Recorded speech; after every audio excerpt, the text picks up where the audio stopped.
शांति। आप सब कितने न भाग्यशाली हो कि जनवरी मास में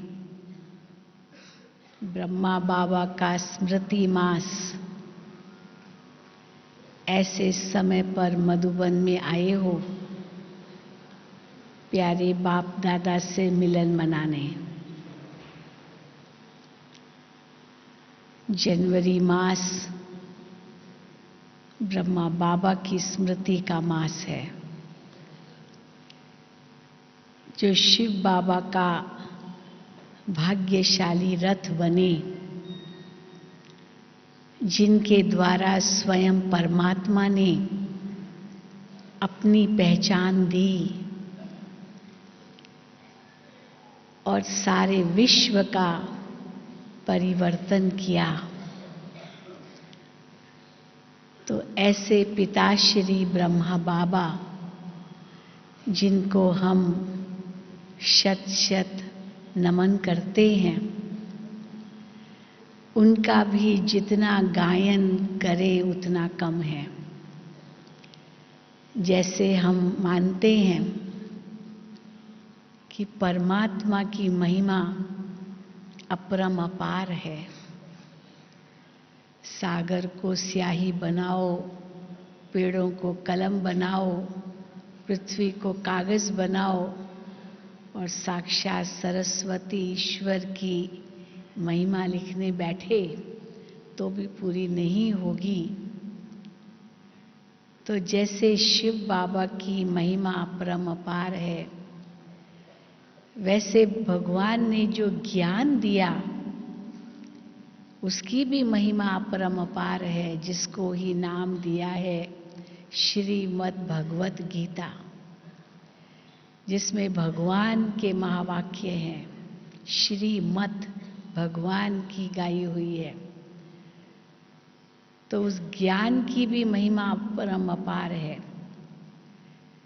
साथ ही साथ जिस धरनी पर भगवान ने अवतरित होकर ज्ञान दिया, भारत भूमि,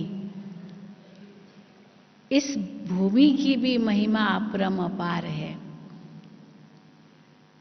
और इनके साथ बढ़कर जिस तन के द्वारा प्रवेश कर अपना परिचय दिया, उनकी महिमा भी अपरम अपार है। क्यों? क्योंकि ब्रह्मा बाबा की आत्मा कोई साधारण आत्मा नहीं थी। कई लोग ब्रह्मा बाबा के बारे में बहुत कुछ संशय उठाते रहे। कई यहाँ तक पूछते थे कि परमात्मा ने ये रथ ही क्यों चुना। तो कई बार बाबा हंसी हंसी में कहते थे कि अगर और कोई रथ चुनता तो भी यही प्रश्न उठता, हाँ यही रथ क्यों चुना। जिस भी रथ में आते उसके लिए भी यही प्रश्न उठता कि ये रथ क्यों चुना। लेकिन ये रथ चुना है तो इसके पीछे एक बहुत गहरा राज है। परंतु कई लोग इस राज को न समझने के कारण अपनी राय देते रहे कि परमात्मा तो परम पवित्र है, तो किसी पवित्र मनुष्य के अंदर प्रवेश करता, कोई सन्यासी में प्रवेश करता, क्योंकि बाबा तो सन्यासी तो नहीं थे, गृहस्थी थे, बहुत बड़ा बिजनेसमैन थे, दुनिया का पूरा अनुभव था उनको, कई शास्त्र पढ़े थे, बहुत भक्ति की थी, हर एक बात का उनको अनुभव था। तो ये भी कहते हैं कि सन्यासी के तन में आते, जो कोई बाल ब्रह्मचारी सन्यासी हो उनके तन में आते थे, जिसने दुनिया का सारा अनुभव कर लिया और फिर उनको चुना, ये उनको समझ में नहीं आता है।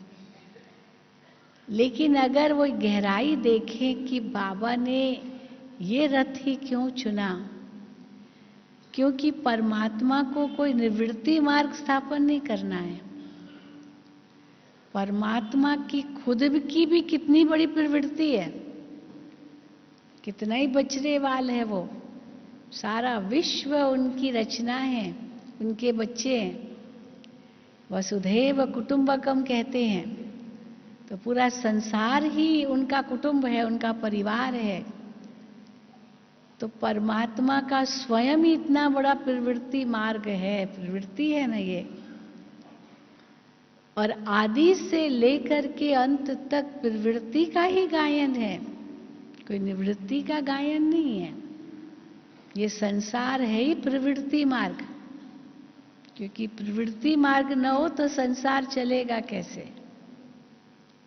ये निवृत्ति मार्ग तो द्वापर में आया, आज से केवल 1500 साल पहले, जबकि दुनिया को थमाना था, क्योंकि पवित्रता का ह्रास हो रहा था, नष्ट हो रहा था, नष्ट हो रही थी पवित्रता।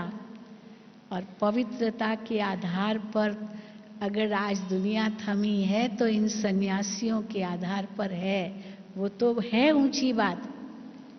लेकिन संसार के आदि से नियम तो प्रवृत्ति मार्गी है। इसीलिए कई अपने बाबा के बच्चे समझते कि हम अपने जीवन को पवित्र बनाएं, योगी बनाएं। तो कई माता पिता कहते हैं कि ऐसे कैसे होगा, लक्ष्मी नारायण ने भी तो शादी की, राम सीता ने भी तो शादी की, उनकी भी तो प्रवृत्ति थी, तो प्रवृत्ति तो उन सब की थी, तो आप ऐसे क्यों कहते हो कि हम तो शादी नहीं करेंगे, हम तो पवित्र रहेंगे। आपके ब्रह्मा बाबा भी तो ऐसे ही थे। तो ये एक दलील देते हैं, तर्क देते हैं, क्योंकि प्रवृत्ति तो शुरू से ही चली आई है। लेकिन अभी जो हम देख रहे हैं वो प्रवृत्ति का एकदम तमो प्रधान स्वरूप सामने है। तो भगवान को भी प्रवृत्ति का जिसको पूरा अनुभव है उसी को ही चुनना था, क्योंकि फिर से पवित्र प्रवृत्ति मार्ग को स्थापित करना था। बाबा ने अपनी प्रवृत्ति छोड़ी नहीं। प्रवृत्ति का मतलब ये नहीं है कि कोई काम वासना में ही फंसे रहना है। प्रवृत्ति का मतलब है जिम्मेदारियां पूरी निभाना, अपने परिवार को अपने साथ ही रखा। ऐसे नहीं कि शिव बाबा की जब प्रवेशता हुई तो सन्यासी बन गए बाबा। बाबा की युगल, बाबा के बच्चे सब बाबा के साथ ही थे और ऐड होते गए, ऐड होते गए। बाबा की प्रवृत्ति बढ़ती गई, बच्चे बढ़ते गए, एक अलौकिक परिवार बनता गया। परंतु इसका मतलब ये नहीं कि लौकिक को छोड़ दिया, वो भी बाबा के साथ ही थे। कैसे उन्होंने भी बाबा को स्वीकार किया। महाराष्ट्र के आए हैं तो महाराष्ट्र की हमारी सबसे बड़ी दादी ब्रिजेंद्रा दादी बाबा की लौकिक में बहू थी। तो कैसे बहू ने बाबा को किस प्रकार पहचाना। एक साधारण रूप में ब्रिजेंद्रा दादी बाबा को नहीं देखती थी, पहले बहू थी, बेटी से बढ़कर थी बाबा के लिए। और कैसे बाबा को पहचान करके धक से समर्पित हो गई। बस एक बाबा को ही देखा और किसी को नहीं देखा। तो इसीलिए बाबा तो प्रवृत्ति में ही रहे। फिर कई कहते कि अच्छा प्रवृत्ति, लेकिन एक छोटे बच्चे में आते थे जिसको दुनिया का कोई अनुभव नहीं। चलो कोई निवृत्ति मार्ग वाले में नहीं, सन्यासी में नहीं, पर एक छोटे बच्चे में आते। इतने बूढ़े के तन में आने की क्या आवश्यकता थी। तो बाबा कहते हैं कि बच्चे के तन में आए तो सब उनको बाबा बाबा बाबा कैसे कहे? बाबा पिता, एक बच्चे को थोड़ी कोई बाबा कहेगा या पिता मानेगा। वो अलौकिक पिता बनता है, पारलौकिक पिता तो एक परमात्मा है। तो छोटे बच्चे में तो आने का सवाल ही नहीं है, क्योंकि उसको कोई भी बाबा नहीं कहेगा, पिता नहीं कहेगा। फिर कहते कि भगवान ने आकर के चलो रथ लिया, साधारण था, तो कोई ऐसे करोड़पति, पद्मपति, अरबपति उनके तन में आते, कहीं ये भी दलील देते हैं। क्योंकि एक एक की बूंद से ये स्थापना का कार्य चल रहा है, एक एक के तन मन धन से ये कार्य चल रहा है। अगर एक ही पद्मपति, अरबपति के तन में आता तो उसका सारा धन लग जाता, तो फट से स्थापना हो जाती। इतना समय नहीं लगता कि एक का तन मन धन लगे।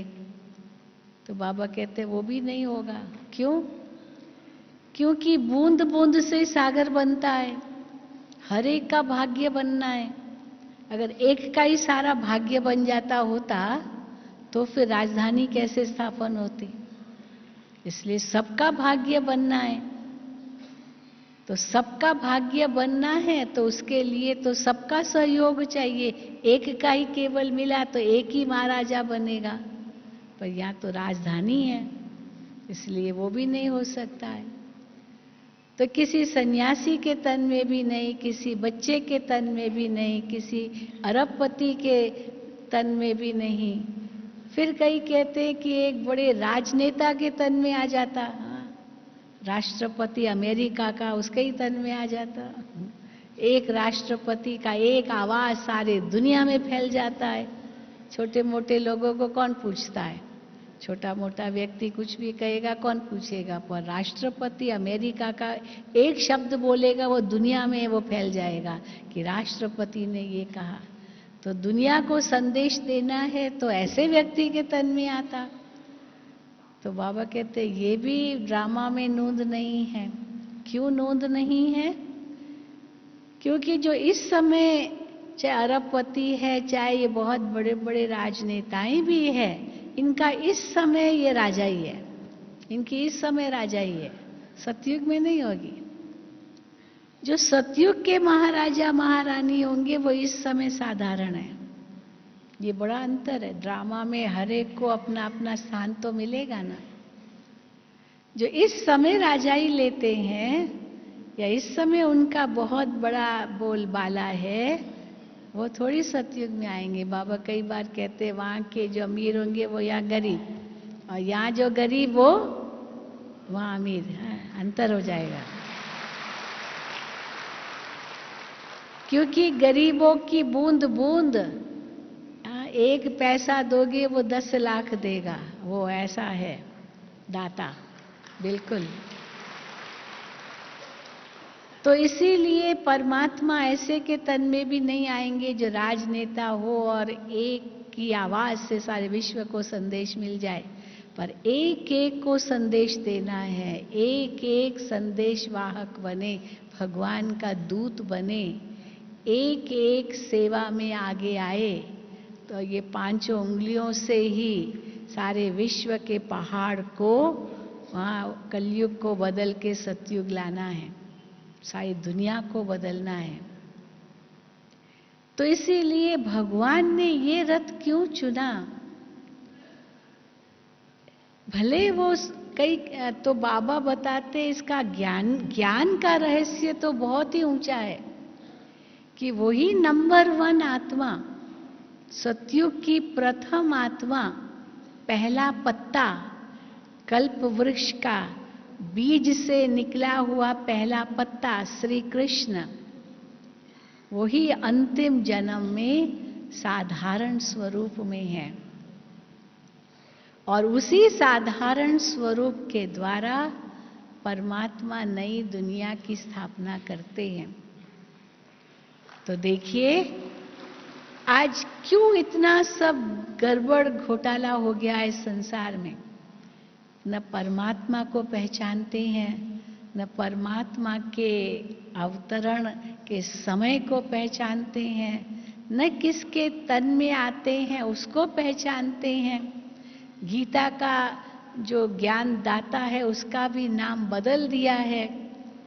कारण है कि 3 बायोग्राफीज का मिश्रण हो गया है, 3 जीवन कथाओं का मिश्रण हो गया है, शिव बाबा, ब्रह्मा बाबा और श्री कृष्ण।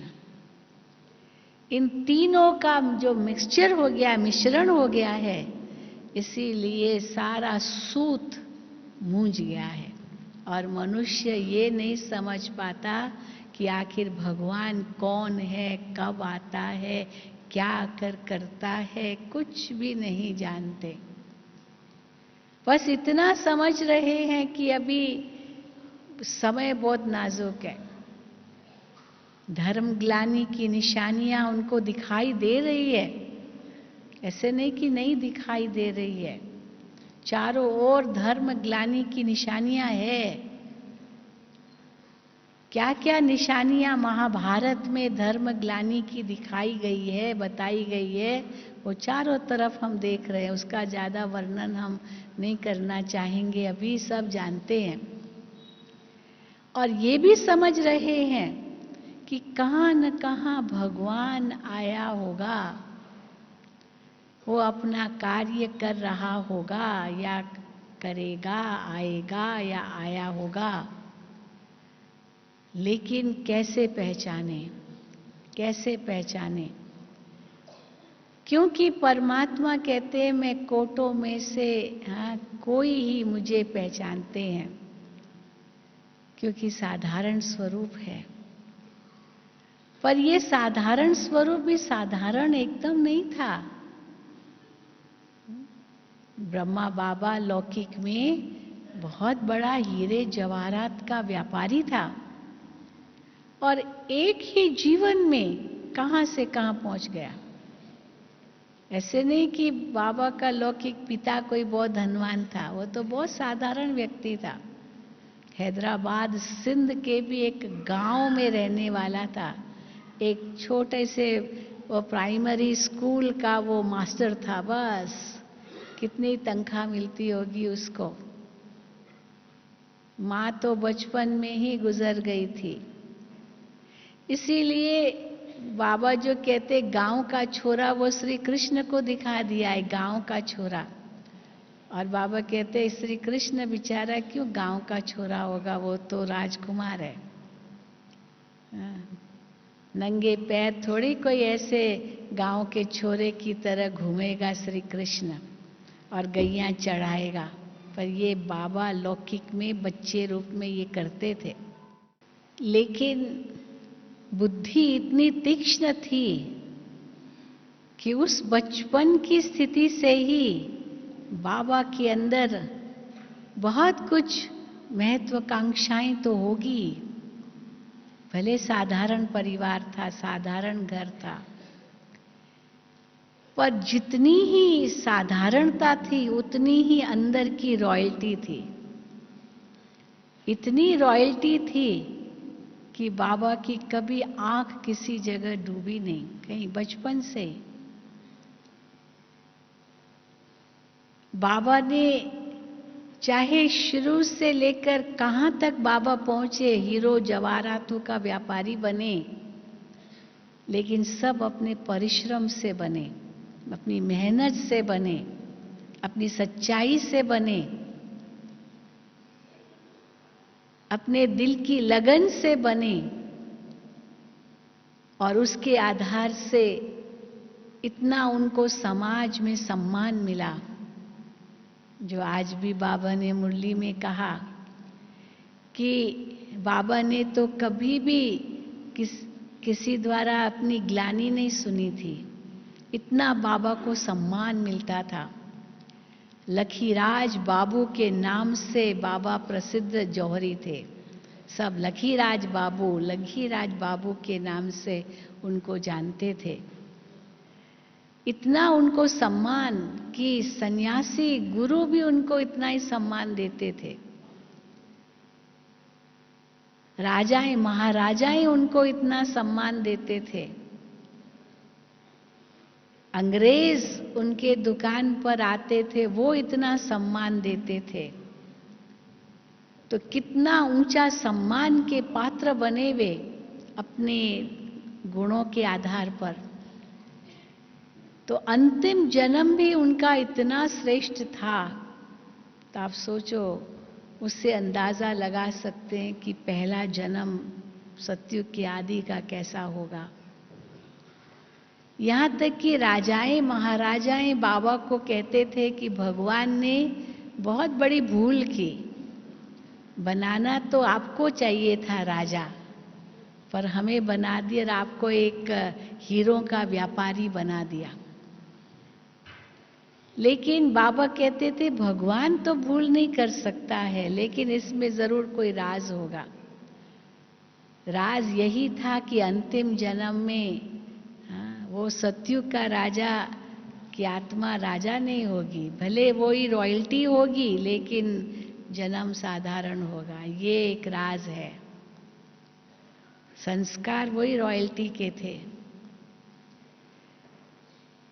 इसीलिए कोई भी ऐसा नहीं था समाज में जिसने कभी बाबा के प्रति अंगुली उठाई हो कि ये ऐसा कोई है व्यक्ति, या किसी ने कुछ बुरा भला कहा हो। जितने ही धनी थे उतने ही दानी भी थे। बड़ा दिल था, बड़ा दिल था। कोई उनके द्वार पर हाथ खाली नहीं जाता था, कोई भी आता। और उतने ही बड़े भक्त थे जो बाबा कहते हैं ये ड्रामा का राज है, आप पे ही पूज्य आप पे ही पुजारी। तो देखो, विष्णु की ही भक्ति करते थे, बाबा शिव के भक्त नहीं थे। आप ही पूज्य आप ही पुजारी का ये बड़ा राज है कि जो पूज्य था वो अपना ही पूज्य रूप का पुजारी बना, लेकिन उसको पता नहीं था कि मैं ही कोई ऐसा पूज्य था। और कैसे जब शिव बाबा की प्रवेशता हुई तो बाबा को भी कुछ समझ में नहीं आया शुरू में कि ये क्या हो रहा है, क्योंकि बाबा तो भक्ति करते थे, विष्णु की भक्ति करते थे, गीता का पाठ करते थे, नित्य करते थे, बिना एक दिन नागा के गीता के पाठ बिना नहीं रहते थे। और वो भी मुंह जूठा किए बिना, स्नान पानी करने के बाद बिना कुछ मुख में डाले पहले गीता का पाठ घर में करना, फिर कुछ और काम। तो परिवार भी उनका ऐसा ही था, पिता को ही फॉलो करेंगे। और जिस समय शिव बाबा की प्रवेशता हुई ये भी उनको पता नहीं चला। गीता उठाई, सुना रहे हैं और शिव बाबा की प्रवेशता हो गई। लोगों को महसूस तो होता था कि कुछ अलग है, ये कोई उस रूप से नहीं सुना रहा है। और जब बाबा को विष्णु का साक्षात्कार हुआ सबसे पहले, तो और विष्णु ने उनको वरदान दिया, अहम चतुर्भुज तत्त्वम। तो बाबा को लगा ये मैं इन जैसे कैसे हूं, मैं तो इनका भक्त हूं, बस मैं इन जैसे कैसे हूं, मैं इन जैसे कैसे हूं, ये तो मेरे इष्ट हैं, मैं थोड़ी इनका, मैं तो सेवक हूं, क्योंकि दास हूं सेवक हूं, यही समझते थे। मैं ही इतना ऊंचा देवता हूं, तत्त्वम का वरदान तो मिल गया। लेकिन बाबा की बुद्धि चलने लगी, इसका मतलब क्या है, इसका मतलब क्या है। अगर बाबा को शिव बाबा का साक्षात्कार शुरू में पहले होता और प्रवेशता होती तो और भी कुछ समझ में नहीं आता। बाद में भी समझ में नहीं आया, लेकिन पहले तो विष्णु का साक्षात्कार हुआ। और जब उनको पता चला कि भगवान ने मुझे ये कार्य दिया है नई दुनिया की स्थापना का, और फिर शिव बाबा की प्रवेशता हुई और ज्ञान उनके मुख से निकलने लगा, जिसके आधार से कितनी आत्माएं आकर्षित होकर के आई और अनेकों को इतने साक्षात्कार हुए, जो आज भी बाबा ने कहा शुरू के साक्षात्कार और अब अंत के साक्षात्कार में ये फर्क होगा। शुरू के साक्षात्कार जो हुए वो हर एक को हुए। स्वर्ग का साक्षात्कार हर एक को होता था। जो भी बाबा के सामने आते थे, बाबा को ही श्री कृष्ण रूप में देखते थे। और सबसे पहला कलंक, जैसे बताते श्री कृष्ण को कलंक लगे, कहते हाँ चौथ का चंद्रमा देखा तो कलंक लगे, पर वो सारे कलंक ब्रह्मा बाबा को लगे। क्योंकि जैसे शिव बाबा की प्रवेशता होती थी और शिव बाबा अपना ज्ञान सुनाना शुरू करते थे, चाहे ओम की ध्वनि ही करते थे, तो लोगों को भी शिव बाबा का साक्षात्कार नहीं हुआ, लेकिन ब्रह्मा बाबा से जब कृष्ण का साक्षात्कार हुआ तो पहला कलंक बाबा को यही लगा कि इसके पास तो कोई जादू है, जादू जादू है। उस दिन भी बाबा ने मुरली में कहा, लोगों ने कहा ये जादूगर है, कोई जादू करता है, क्योंकि जो आए उनको साक्षात्कार हो। तो बाबा ने कहा हाँ शिव बाबा तो है ही जादूगर, वो उसकी जादूगरी थी। इस बेचारे को इनको क्यों जादूगर कहते, इनको तो कुछ पता भी नहीं था। ये ब्रह्मा बाबा की जादूगरी नहीं थी, ये तो बिल्कुल ऑनेस्ट अबोध थे इन बातों में, ईमानदारी से अपना सारा कार्य करते थे, कोई जादूगरी नहीं जानते थे। लेकिन शिव बाबा ने कैसे सबको आकर्षित किया और लोगों ने बाबा पर इस प्रकार अंगुली उठाई, ये जादू करता है, इसके पास कोई जादू है। फिर ये एक ऐसी क्रांति फैल गई उस समय साक्षात्कारों की, जो बाबा को खुद हैरानगी होती थी, ये मेरे से इनको श्री कृष्ण के दर्शन होते, ये कैसे होते। केवल जो सामने आते थे उनको ही नहीं, लोगों को घर बैठे भी होते थे। दादी प्रकाशमणि को घर बैठे हुआ, कईयों को घर बैठे हुए और बाबा के पास आकर्षित होकर आए। कई दुखी माताएं इतनी रोती थी, लेकिन बाबा के सामने आई तो साक्षात्कार किया बाबा से कृष्ण का, हंसती हंसती गई। ऐसे भी बहुतों के अनुभव थे।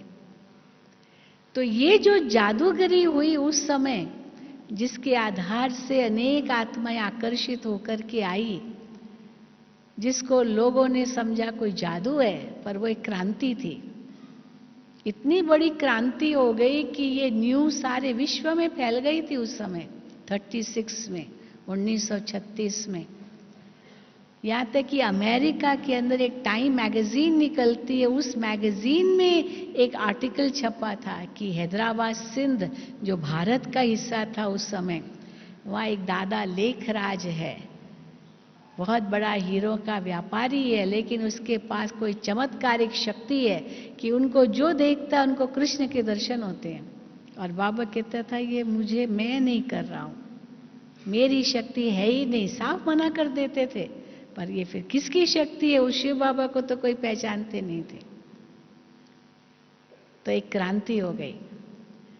फिर दूसरी क्रांति क्या हुई, माताएं कन्याएं आकर्षित होकर के आई, ज्यादा वही थी। क्योंकि उस समय हैदराबाद सिंध में जो पति लोग थे, जो पुरुष लोग थे, उनको कहते थे सिंधवर्की। सिंधवर्की माना बड़े बिजनेसमैन, सब बिजनेसमैन थे उस समय। और उनकी बिजनेस केवल वहां ही नहीं होती थी, सारे विश्व में होती थी। अभी भी जो सिंधी हैदराबादी सिंधी है, उनकी बिजनेस सारी दुनिया में है। America, England, Japan, Hong Kong, Singapore, Indonesia, Sri Lanka, बना बहुत जगह थी। अब तो दूसरा रूप है, लेकिन उस समय ये बिजनेस उनकी सारे विश्व में थे। एक्सपोर्ट इंपोर्ट का बिजनेस सारे विश्व में करते थे, बहुत धनी थे। तो उनको कहते थे सिंधवर्की। और स्त्रियां बिचारी 4 दीवारों के अंदर कैद, पत्नियों को तो कोई अधिकार ही नहीं था, स्त्री को कोई सामाजिक अधिकार नहीं था, भक्ति का भी इतना अधिकार नहीं था, ज्यादा कुछ अधिकार था ही नहीं। बस बच्चे पैदा करना, 4 दीवारों में रहना और उनकी पालना करना, बस। और पुरुष लोग तो दुनिया घूमते थे। ये था उस समय का माहौल। वो तो 4 दीवारों में और पर्दे नशीन यही रहती थी। और कैसे जब शिव बाबा की प्रवेशता हुई ब्रह्मा तन में, तो बाबा ने माताओं बहनों के अंदर एक ऐसी शक्ति भर दी। ये इनकी कमाल नहीं थी, ये शिव बाबा की कमाल थी। शिव बाबा ब्रह्मा बाबा की लौकिक जो युगल थी, दादा लेखराज की युगल, वही पर्दे में भी रहती थी। उनका उनको हमने देखा था मुंबई में ही उन्होंने शरीर छोड़ा था। तो पर्दे में रहती थी, जैसे बड़ा बड़ा घूंघट निकालती थी। बाबा की बहू ब्रिजेंद्रा दादी पहले बहुत घूंघट निकालती थी, तो बाबा उनको कहते थे, नहीं बच्ची, घूंघट मत निकालो, अभी ये पर्दा हटाओ। बाबा ने हटाया पर्दा, यशोदा का भी और दादी ब्रिजेंद्रा का भी। तुम तो शक्तियां हो, शिव शक्ति हो। तो शिव बाबा ने कैसे उनको शक्ति बनाया, क्योंकि नई दुनिया की स्थापना करनी थी, और नई दुनिया की स्थापना के लिए बहनों को निमित्त बनाया, उनको ज्यादा साक्षात्कार हुए। तो ये भी एक क्रांति फैल गई। और तो एक तो साक्षात्कारों की क्रांति, और दूसरी कन्याएं माताएं वो झुंड के झुंड आने लगे। पुरुष कम थे, स्त्रियां ज्यादा थी। और ये शिव बाबा का आदेश था कि ये माताएं कन्याएं ही इस सृष्टि को स्वर्ग बनाएंगे। स्वर्ग का द्वार है, स्वर्ग का द्वार है।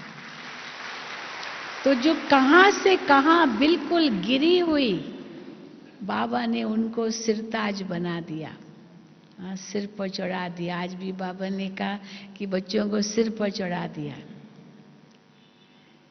ये किसकी कमाल थी? बाबा को तो कौन सी शक्ति ने ये कार्य कराया। ये दूसरी क्रांति थी। और तीसरी क्रांति उस समय बड़ी जबरदस्त हुई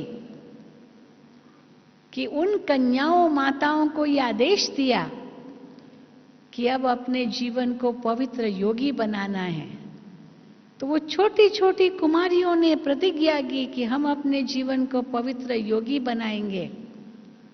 तो बाबा के पास ये शिकायत आई, अरे ये आपने क्या कर दिया, इतनी छोटी छोटी बच्चियों से आपने प्रतिज्ञा करवाई। तो बाबा कहते थे, ये मेरी तो शक्ति है ही नहीं, ये मैंने नहीं किया है, ये मैंने नहीं किया। तो लोग क्या समझे ये किसने किया, वो तो इनको ही देखते थे, उनका ही आकार देखते थे बाबा का। दिखाई तो बाबा ब्रह्मा बाबा ही देखा ना, शिव बाबा थोड़ी दिखाई देता है।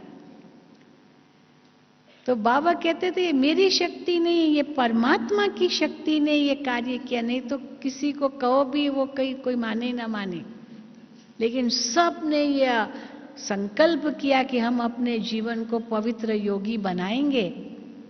तो ये भी एक बहुत बड़ा आंदोलन हो गया, क्रांति हो गई। तो बाबा ने कहा कि मुझे भी उस परमात्मा का ही आदेश मिला है, और मैंने भी अपने जीवन को पवित्र और योगी बनाने की प्रतिज्ञा की, क्योंकि मैं भी तो आपकी तरह ही था। मुझे भी क्या पता था कि जीवन में पवित्र योगी बनना होता है। हाँ, भले सन्यासियों का संग था, शास्त्र पढ़े थे, वानप्रस्थ अवस्था का समय था, 60 साल की आयु हो रही थी, वो तो तैयारी थी, लेकिन था तो गृहस्थी ना। तो इसीलिए जब शिव बाबा ने ये आदेश दिया तो सब ने ये प्रतिज्ञा कर ली। तो बाबा ने कितना सामना किया, इतनों का विरोध बाबा ने उनका सामना किया। तो बाबा कहते थे ये मैं नहीं कर रहा हूं। तो कई बार बाबा की मुरली में आता है, बाबा शिव बाबा को कहते, ब्रह्मा बाबा शिव बाबा को कहते, बाबा आप जब तक नहीं थे तब तक तो इसका इतना सम्मान होता था, क्या नहीं लोग आदर करते थे, पर जब से शिव बाबा की प्रवेशता हुई तब से लोगों ने विरोध करना शुरू कर दिया, इनकी ग्लानि करना शुरू कर दिया। कई बार मुरली में हंसी हंसी में ये बात आती है, बाबा कहते थे। तो शिव बाबा ब्रह्मा बाबा को कहते, बच्चे कोई बात नहीं, आपने द्वापर युग से मेरी भी बहुत ग्लानि की है, किए न ग्लानि, सर्वव्यापी कहकर, कुत्ता बिल्ली में कह कर के पता नहीं क्या क्या भगवान के लिए कह दिया। वही सब कुछ करता, वही दुख भी वही देता है, हाँ सब कुछ वही करता, तो ये ग्लानि हुई ना। परमात्मा तो सुख का सागर है, वो क्यों किसी को दुख देगा। तो इसीलिए परमात्मा की ग्लानि की, अब थोड़ी सी ग्लानि मेरे खातिर तुम खा लो, हर्जा नहीं, कोई बात नहीं। एक बार बाबा अपना प्रसंग बताते थे, एक 1962 की बात है, आप लोगों ने ये कहानी सुनी होगी। मिसाल 62 की बात है, उस समय इंडिया और चाइना की लड़ाई लगी थी। चाइना ने अटैक किया था इंडिया पर, भारत पर किया था, पर भारत इतना तैयार नहीं था जो इतनी सारे हथियार उनके पास हो। तो आक्रमण किया और थोड़ा सा भारत का टुकड़ा छीन लिया। अभी भी उसका विवाद तो चल ही रहा है, छीन लिया। और छीनने के बाद मानो उसकी जीत हुई, भारत तो उसमें हार गया और फिर विड्रॉ कर लिया। लेकिन बाबा ने, शिव बाबा ने ये उसके उस समय वाणी चलाई। बाबा ने कहा, बच्चे ये क्यों ये जमीन के टुकड़े के लिए इतना लड़ रहे हैं, इतना मर रहे हैं। बच्चे, ये एक दिन आएगा आपको सारा विश्व आपका हो जाएगा, भारत हो जाएगा। ये बाबा ने उस समय कहा। अभी वो तो वाक्य किसी ने पढ़ा नहीं, लेकिन ये पहला वाक्य था ना कि बच्चे क्यों ये लड़ रहे हैं, दे देना चाहिए, इतनी क्यों वो इतनी उसके लिए लड़ाई की। तो ये कोई गवर्नमेंट के किसी के पास ये पहुंच गई है मुरली, और उन्होंने क्या कह दिया, वो कंप्लेन कर ली कि शायद ये संस्था ना वो चाइना के स्पाई हैं, चीन के स्पाई है, उनको कुछ मदद करने वाले होंगे ये। तो क्योंकि उनका जो गुरु है उसने कहा कि ये क्यों जमीन के टुकड़े के लिए लड़ाई की। और वो उस समय जो थे माना प्रधानमंत्री 62 में, तो मैं समझती हूँ नेहरू जी थे या वही थे। तो क्या हुआ, बात तो इतनी बड़ी हो गई कि गवर्नमेंट ने कुछ इंस्पेक्टर को बाबा के पास भेजा, माउंट आबू में भेजा कि वहाँ आप जाके इंक्वायरी करो ये संस्था कैसी है। अब जब बाबा के सामने आए और बाबा की जो पर्सनालिटी थी, बाबा का जो वो रूप था, वो तो अद्भुत था ही। हाँ, मेरा भी ये सौभाग्य रहा कि मैं 9 साल 1960 से 69 तक बाबा को हमने बहुत नज़दीक से देखा। छोटे थे और मुंबई में रहते थे, तो मुंबई में तो बाबा हर साल आते थे, तो इसीलिए मुंबई में तो बाबा से मिलने का सौभाग्य मिला ही था। लेकिन अपनी लौकिक माँ के साथ 2-3 बार बाबा के साकार में भी मधुबन में आई थी, तो इसीलिए ये तो मेरा सौभाग्य था ही। तो वो जैसे ही वो ऑफिसर लोग आए बाबा के सामने, आए तो थे कि थोड़ा विरोध करेंगे बाबा के सामने, लेकिन जैसे बाबा के सामने आए उनकी तो हिम्मत नहीं पड़ी, क्योंकि बाबा की तो क्या महान शक्ति थी, उनके आगे कोई कुछ मुख से कुछ बोल भी नहीं सका। तो बेचारे बड़े शांत होकर के बैठे रहे बाबा के सामने। तो बाबा ने उनसे पूछा, क्योंकि बाबा को तो बता दिया था कि बाबा ये इंक्वायरी करने आए हैं। तो बाबा ने उनसे पूछा, बच्चे, हाँ पहले तो बच्चे बच्चे कह करके आधा तो पिघल गए वो सुन करके क्योंकि बाबा तो हर एक को बच्चे बच्चे कहते थे, सबके लिए वो बच्चे थे, तो वो पिघल गए। फिर थोड़ा डर करके थोड़ा सा उन्होंने बोला कि ऐसे ऐसे हमने सुना है कि आपने चीन के बारे में ऐसे कहा है, आदि आदि जो को थोड़ा थोड़ा बोला। तो बाबा ने तो बड़े हल्के रूप से लिया, कहा वो बच्चे, वो तो जो बोलने वाला था ना वो बोल के चला गया वो बोल के चला गया। अरे कौन था बोल करके चला गया? तो कहा वो ऊपर वाला। वो ऊपर वाला, वो शिव बाबा इसके अंदर में ना बोल करके वो तो चला गया, ये तो हमने तो बोला ही नहीं है। तो मतलब फिर बात बात में थोड़ा समझाया, तो आखिर अंत में कहते हैं कि बाबा जी वो फिर आए ना ऊपर वाला, उनको कहना ऐसे दोबारा न कहे, बस बात खत्म हो गई तो ये थी बात। हाँ, कहाँ, क्योंकि बाबा तो खुद, परंतु वो बाद का वाक्य तो उन्होंने पढ़ा ही नहीं कि एक दिन आएगा कि सारा विश्व ही भारत होगा, सब कुछ आपको वापस मिलना है, ये भारत विश्व पर राज्य करेगा, भारत सोने की चिड़िया कहलाएगा। बाबा तो कितना कहते हैं भारत के लिए, यही भारत है। तो क्या है कि शिव बाबा को किसने उस शुरू में कुछ समझा नहीं, ब्रह्मा बाबा ने भी खुद में नहीं समझा कि ऐसे शिव बाबा की प्रवेशता है। परंतु ये शिव बाबा की प्रवेशता है, ये कैसे पता चला? और संदेशियों के द्वारा, जो संदेशियां ध्यान में जाती थी वो बताती थी कि कैसे शिव बाबा आप में आते हैं और वाणी चलाते हैं। और गुलजार दादी सबसे प्रथम आत्मा थी जिसने सूक्ष्म वतन का साक्षात्कार किया। उसके पहले सूक्ष्म वतन का साक्षात्कार किसी ने भी नहीं किया था। स्वर्ग का साक्षात्कार, विनाश का साक्षात्कार, शिव बाबा का साक्षात्कार, ज्योति का साक्षात्कार, ये तो सबने किया लगभग, लेकिन सूक्ष्म वतन का साक्षात्कार सबसे पहले गुलजार दादी ने किया। और भी बहुत छोटी थी उस समय, 9 साल की तो आई थी। और जैसे ही उसने सूक्ष्म वतन का साक्षात्कार किया और बाबा को बताया कि आपका संपूर्ण स्वरूप हमने वतन में देखा, वो भी एक लंबी कहानी है कि कैसे दादी गुलजार ने वो ब्रह्मा बाबा का सूक्ष्म स्वरूप, संपूर्ण स्वरूप लाइट के आकार में देखा। तो वो पहली बार देखा बिल्कुल हजारों चंद्रमाओं की चांदनी में चमकता हुआ एक दुनिया, और उसमें ब्रह्मा बाबा का वो अव्यक्त स्वरूप देखा। तो वो तो डर गई। दादी गुलजार कहते हैं मैं तो डर गई, ये क्या देख रहे, क्योंकि लाइट लाइट लाइट, और बाबा को तो नीचे देखती थी, ये कहाँ देख रही हूँ मैं इनको। और वो नीचे आ गई, और नीचे आकर के उसने ब्रिजेंद्रा दादी को ही बताया कि दादी बना ऐसे मैंने ये देखा, उनका बिल्कुल लाइट का आकार। तो दादी ब्रिजेंद्रा को भी उमंग आया कि क्या देखा इन्होंने, क्योंकि नया अनुभव था। तो उसने जाके बाबा को सुनाया। बाबा ने दादी को बुलाया, गुलजार दादी को, कि क्या देखा। तब दादी गुलजार ने कहा कि आपका ही वो कुछ ऐसा, आपकी शक्ल थी पर बिल्कुल लाइट का आकार था। तो बाबा को उत्सुकता हुई कि मेरा ही आकार का, इसी शरीर के आकार का लाइट का आकार क्या देखा।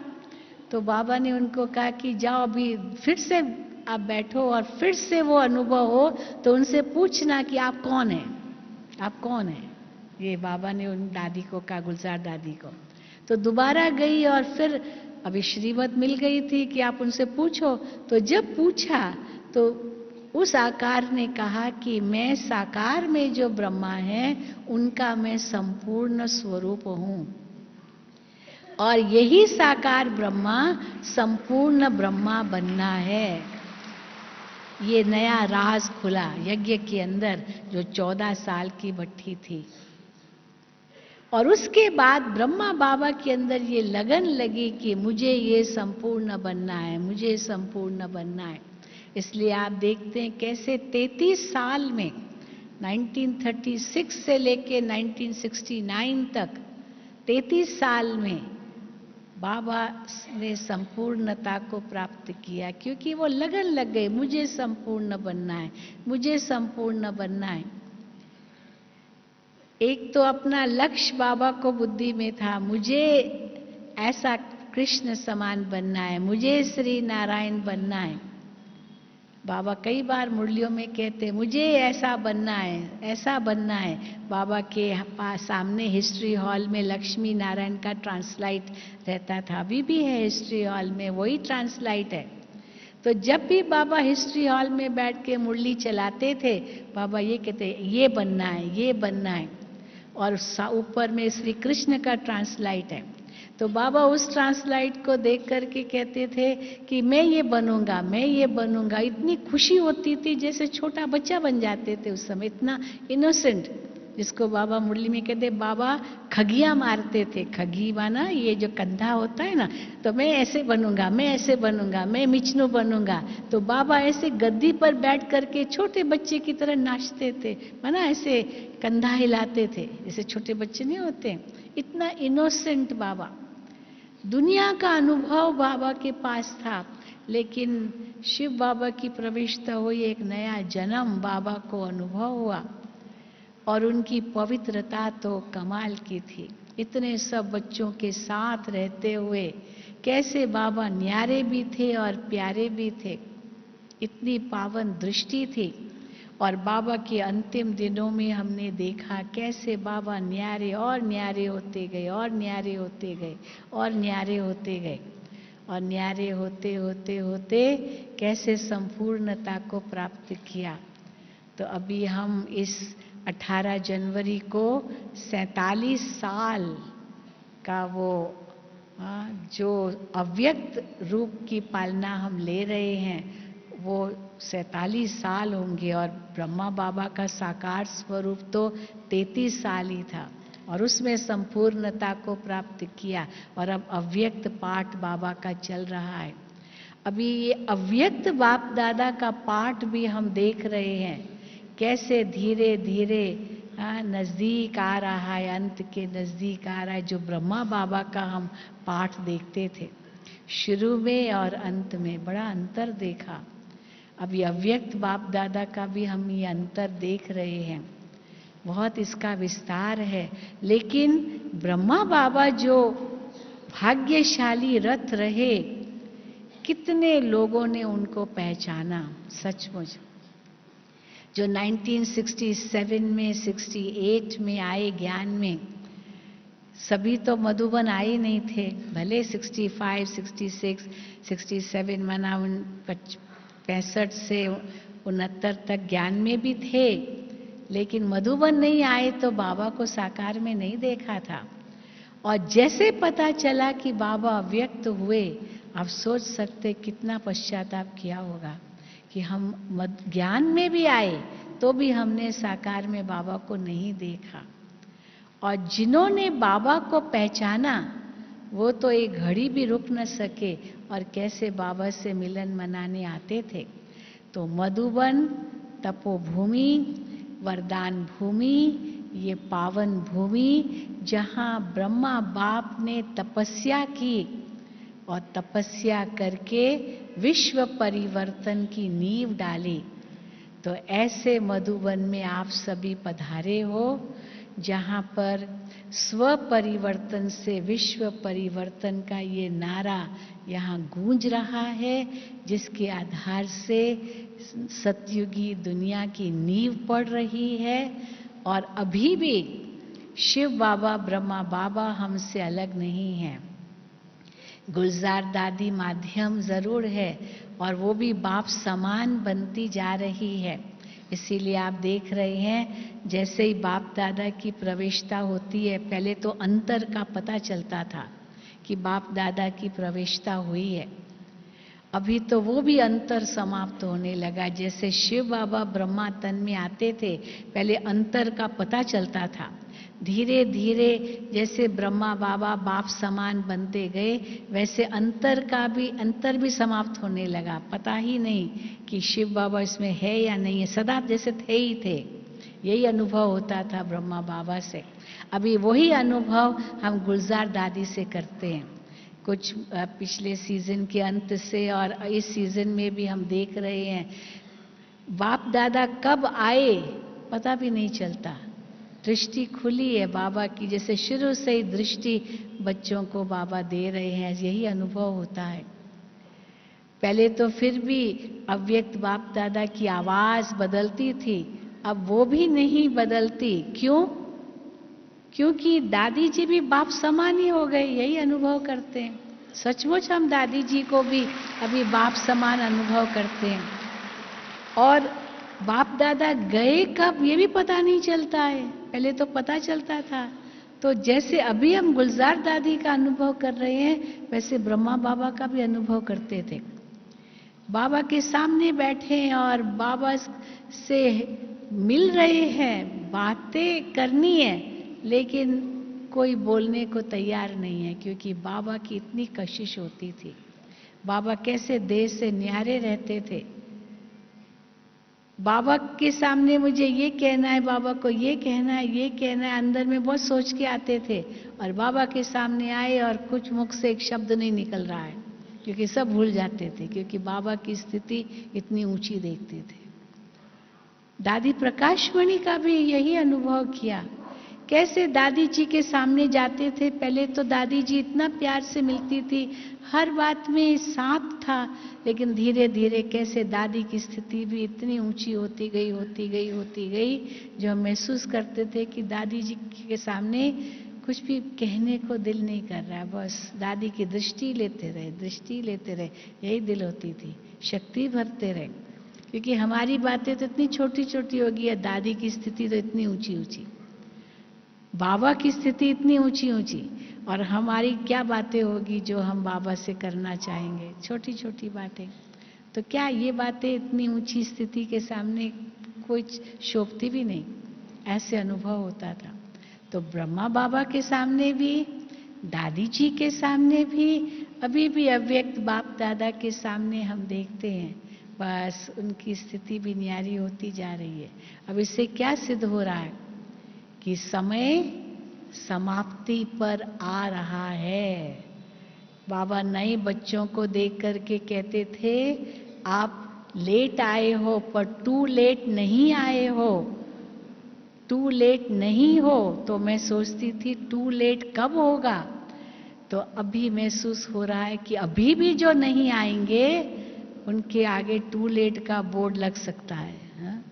समझ गए ना आप? तो इसलिए आप आए हो, फिर भी बहुत लकी हो, बहुत भाग्यशाली हो।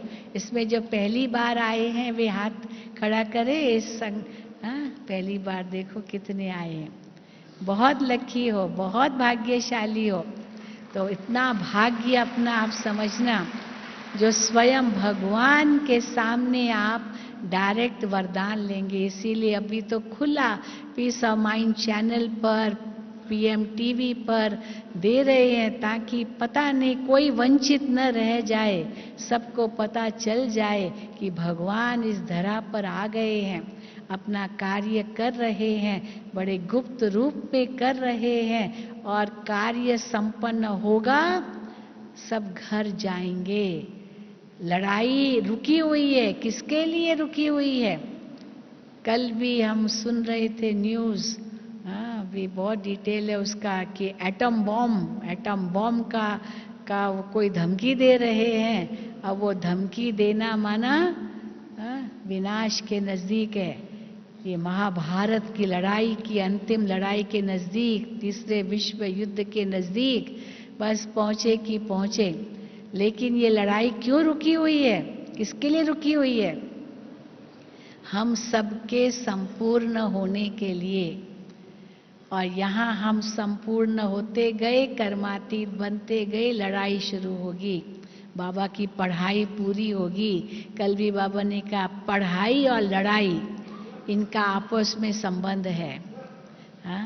वो लड़ाई कब लगेगी? जब पढ़ाई पूरी होगी। पढ़ाई कब पूरी होगी? जब हम कर्मातीत अवस्था को प्राप्त करेंगे। तो सभी तैयार है ना? एवर रेडी है कि नहीं है? जो समझते हम एवर रेडी हैं हाथ उठाएं। हाँ, तो एवर रेडी है, क्योंकि अचानक होना है, जो कुछ होना अचानक होना है, पर उसके लिए बहुत काल का अभ्यास चाहिए। इसलिए जो कल करना सो आज, आज करना सो अभी, पल में प्रलय होगी फिर करोगे कभी। इसीलिए कल के लिए कुछ भी नहीं सोचो, कल का नाम काल है। बस ये समझ करके अपने पुरुषार्थ को तीव्र गति लाओ, यही बाबा का आदेश है। अच्छा, ओम शांति, ओम शांति, ओम शांति।